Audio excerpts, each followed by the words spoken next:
And we're thrilled that Gabby is with us, the star of Solo Act. Yay, there's Gabby.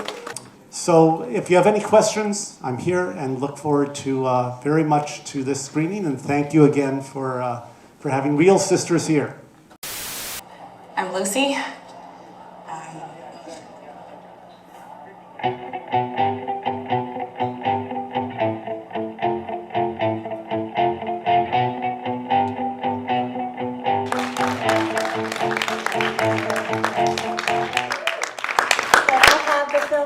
Come to the stage, please.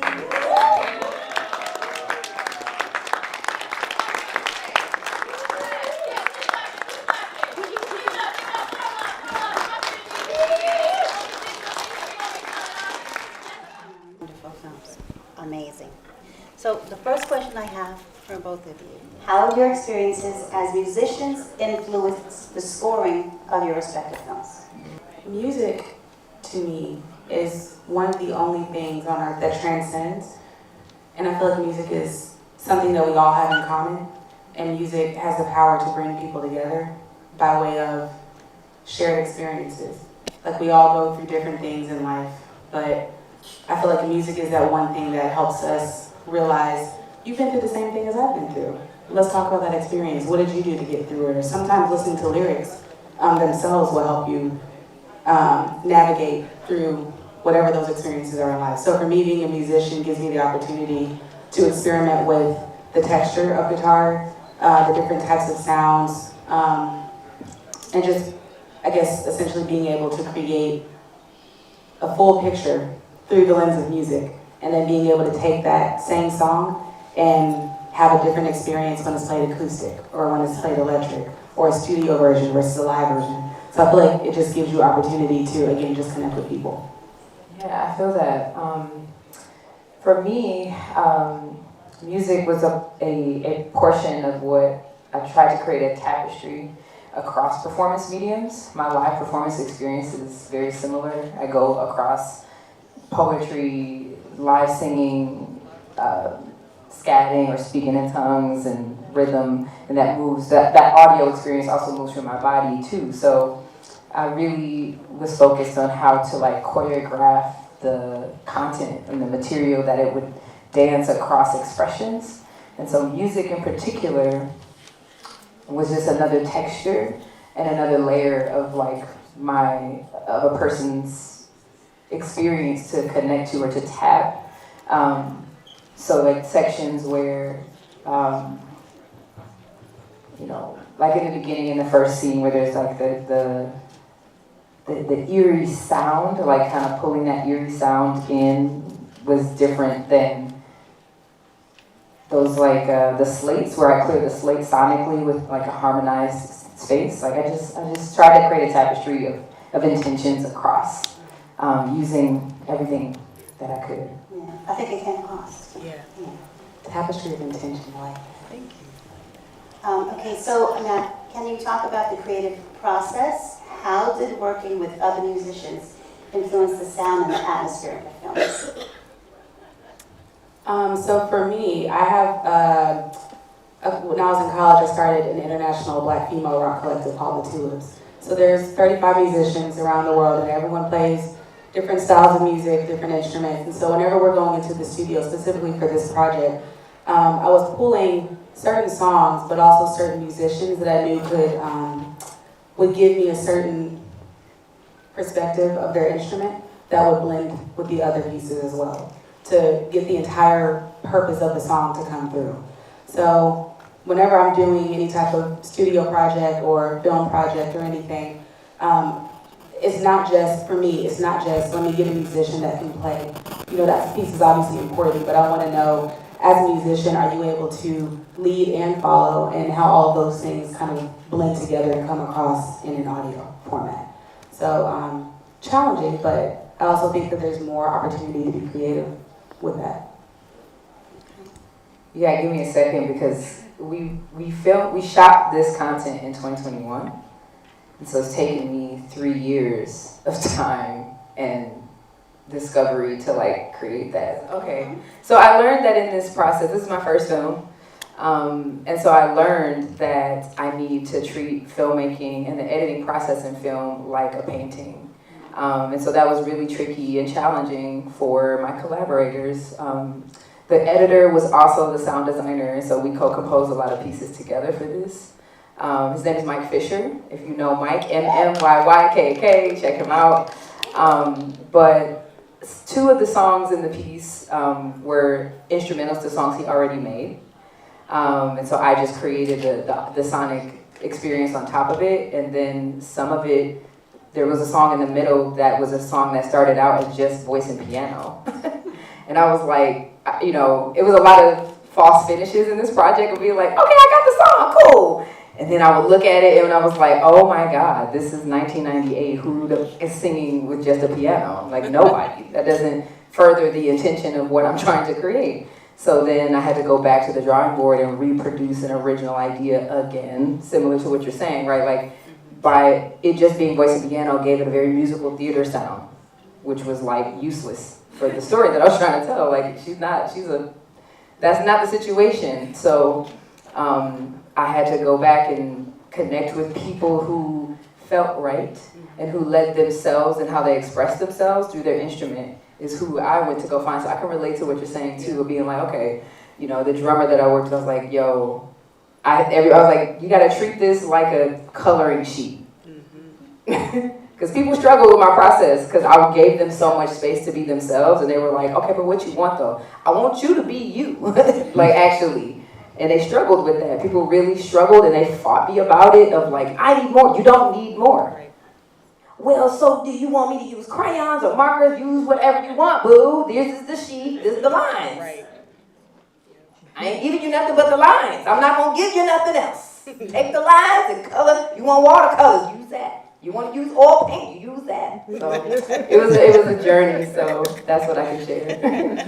I can see that's a common thread that happens during the creative process when you're scoring a film with music and trying to find all the pieces that fit, that bring your vision to life.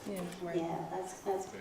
Considering the themes of self-love and creating one's own reality, how did you use music to evoke emotions? I have like 5 answers and I'm trying to consolidate. Right. Take a breathe. Don't answer right away. Hold on, that's a big question. Give me the best answer. I feel like I was always one of those kids that didn't feel like I had peers or spaces to figure out myself and be myself, while also trying to bond with other musicians, if that makes sense.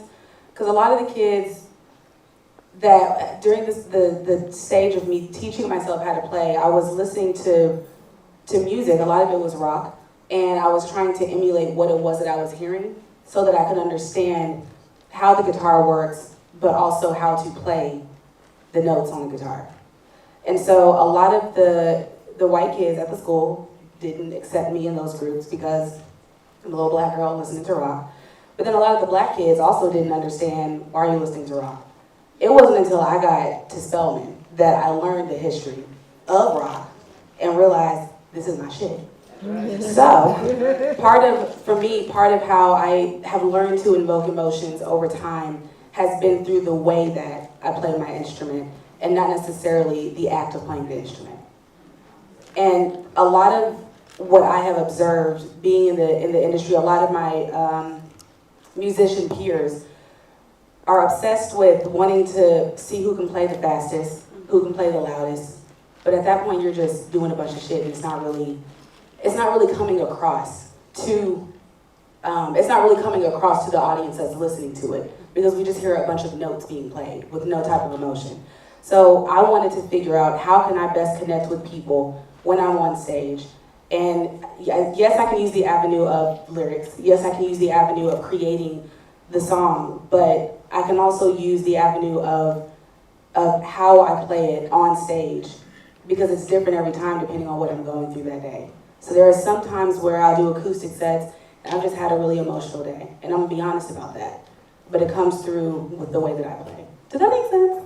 Okay, because my head is making a lot of sense. So I have 3 points to point to in this piece. Particularly Miss Graziella, the third section. I wanted to question rage, not anger. Rage is something else. It's something very specific, and rage to me is something in your bones and your DNA. It is something beyond. Anger is what I think you can quantify in the experience you're having in the life you're living right now. But I think rage is something that is more than you. It's denser, it's more intense. And I think that's arguable depending on what you've been through in this lifetime. But I'll say that that's my experience of it. And so the obvious thing would be to be loud. But I think that rage is a vibration, it's a pitch, it's something different. So I chose to make the experience a lot softer, intentionally, to create a contrast audibly that made you want to feel a deeper intensity or a louder experience. The second place that I tried to use the form to get at, and the act of wanting to express rage is what I was hoping to get at with that use of music in that way. The fourth section is really about a sense of harmony with these really intense not dichotomies, but almost opposites.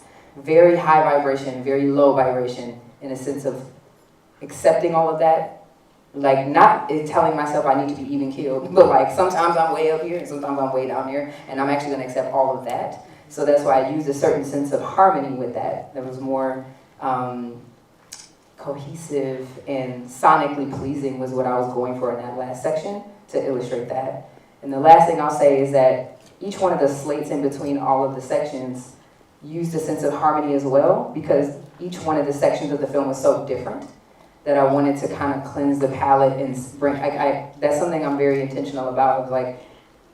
You think about the shape of a cross, it goes through the center and then there's a center space, right? So I'm always trying to use the sonic experience to kind of be a tuning fork sonically to really bring us back to a sense of grounded space for whatever's coming next. So I try to use harmony in between all the slates to use that between the visuals. Yeah, it sounds like you both are going for the same kind of thing in similar ways, but not the Right. same. Mm-hmm. And that's what makes it so interesting.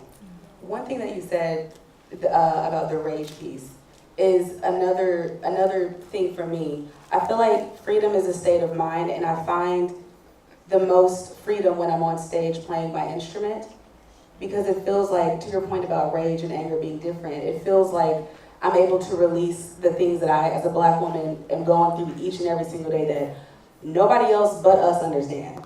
And being able to get on stage with other Black women and experience that sense of rage and being able to release it through our instruments gives me a newfound sense of freedom that is ever evolving. But not only that, it gives us the opportunity to connect with the audience, and they're experiencing a sense of rage and release and freedom as well. And I think that is I feel like that is the crux of what makes music something that transcends.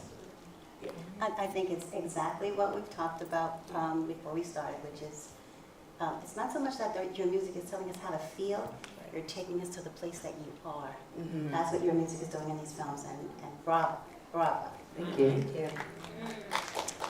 I have one more question. What message or feeling do you hope the audience takes away from your film? I think for me, to all the Black women and femme-identified individuals in the space that had a chance to see it tonight, that it is not for naught. Your challenges with people perceiving that you have power, or you dealing with other Black women and femmes who have power and you don't understand what they're doing, your challenges with realizing that you have spiritual gifts outside of your experience being in church is not for naught, it's not for nothing. Your fear in being able to learn how to accept that is not for nothing. Your rage, you're raging against the wall in your own bedroom, screaming, not knowing what to do with yourself, is not for naught, it's not for nothing. I also want to shout out that there's 2 people in the room right now who this is dedicated to, who are the inspiration for this work, so that's really a huge deal. Dre, Demery Sanders, Soul, Rebel, Phoenix, is also in the house. So thank you all for inspiring me to create this piece. We love you too. Thank you for allowing me to witness you at times of great triumph and very deep sorrow. It's something that I'm hoping can inspire other Black women and femme-identified folks to know that it's not for nothing. It's not for nothing. It feels like it's for nothing when you're going through it, but it's not. You are inspiring people around you to make amazing things, to be themselves, to express themselves. So don't ever feel like it's not for nothing. Yeah. Piggybacking off of that, for me, the sense of reclaiming yourself.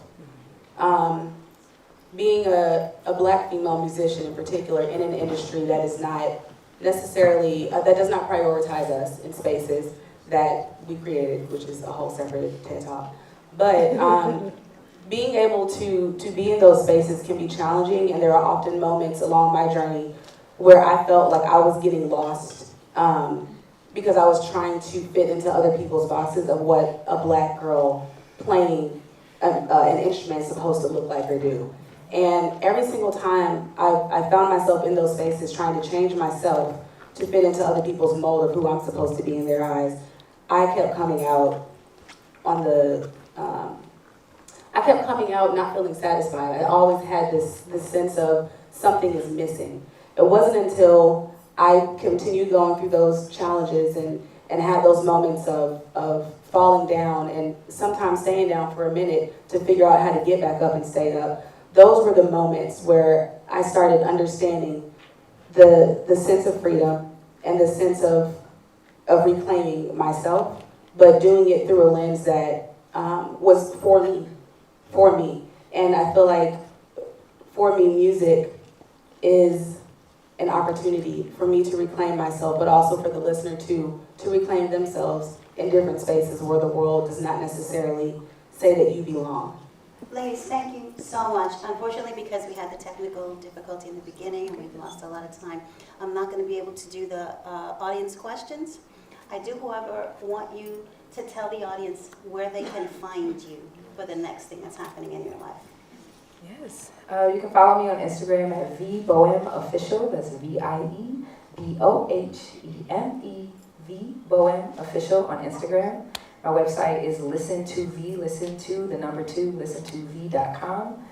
You can join my mailing list. This film is actually going to screen virtually next month, so if you missed it and you're curious from this conversation and want to see it, check me out and you can see it at a later point.